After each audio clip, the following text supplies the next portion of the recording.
try to understand why the flowers go to so much trouble to grow thorns, which are never of any use to them? Is the warfare between the sheep and the flowers not important? Is this not of more consequence than a fat red-faced gentleman's sums? And if I know, I myself, one flower which is unique in the world, which grows nowhere but on my planet, but which one little sheep can destroy in a single bite some morning, without even noticing what he is doing. Oh, you think that is not important? His face turned from white to red as he continued. If someone loves a flower, of which just one single blossom grows in all the millions and millions of stars, it is enough to make him happy just to look at the stars. He can say to himself, somewhere my flower is there. But if the sheep eats the flower, in one moment all his stars will be darkened. And you think that is not important?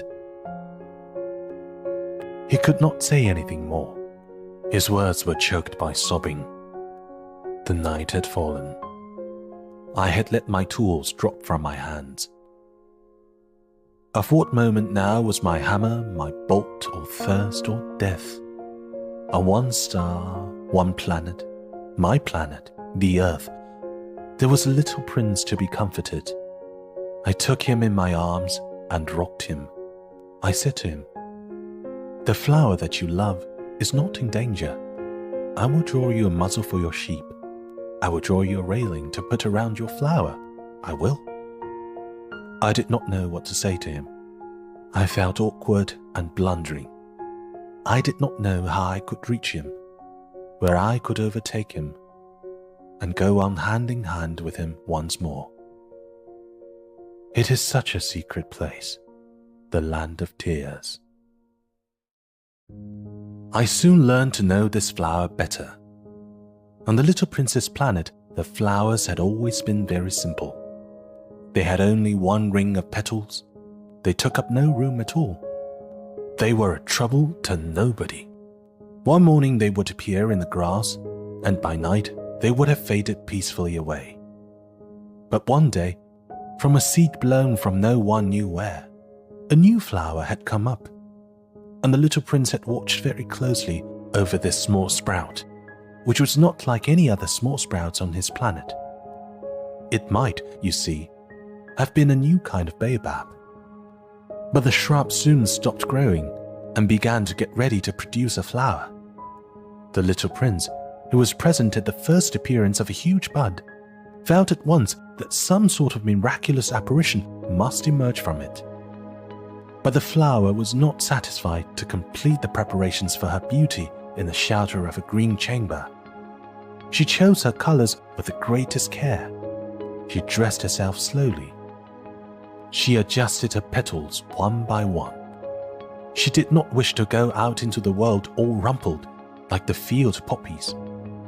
It was only in the full radiance of her beauty that she wished to appear.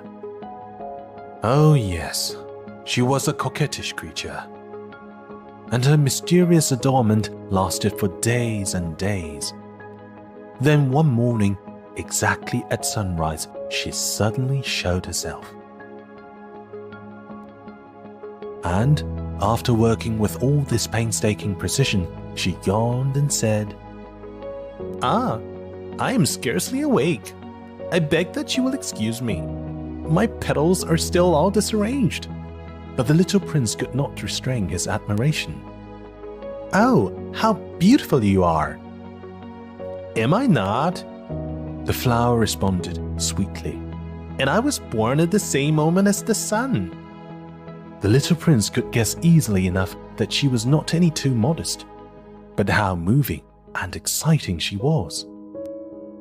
"I think it is time for breakfast," she added an instant later. "If you would have the kindness to think of my needs." And the little prince, completely abashed, went to look for a sprinkling can of fresh water. So he tended the flower. So, too, she began very quickly to torment him with her vanity, which was, if the truth be known, a little difficult to deal with. One day, for instance, when she was speaking of her 4 thorns, she said to the little prince, "Let the tigers come with their claws." "There are no tigers on my planet," the little prince objected. "And anyway, tigers do not eat weeds." "I am not a weed," the flower replied sweetly. "Please excuse me." "I am not at all afraid of tigers," she went on, "but I have a horror of drafts. I suppose you wouldn't have a screen for me?" "A horror of drafts? That is bad luck for a plant," remarked the little prince, and added to himself, "This flower is a very complex creature. At night, I want you to put me under a glass globe. It is very cold where you live. In the place I came from?"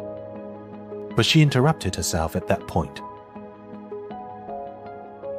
She had come in the form of a seed. She could not have known anything of any other worlds.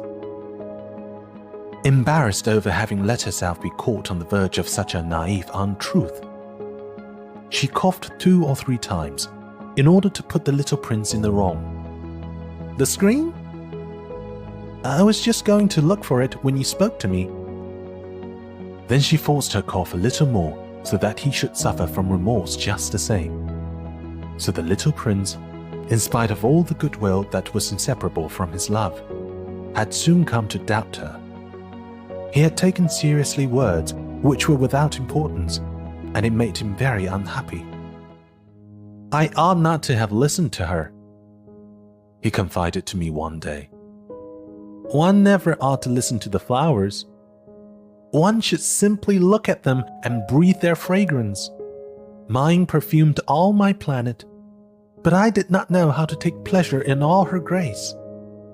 This tale of claws, which disturbed me so much, should only have filled my heart with tenderness and pity." And he continued his confidences. "The fact is that I did not know how to understand anything. I ought to have judged by deeds and not by words. She cast her fragrance and her radiance over me. I ought never to have run away from her. I ought to have guessed all the affection that lay behind her poor little stratagems. Flowers are so inconsistent, but I was too young to know how to love her.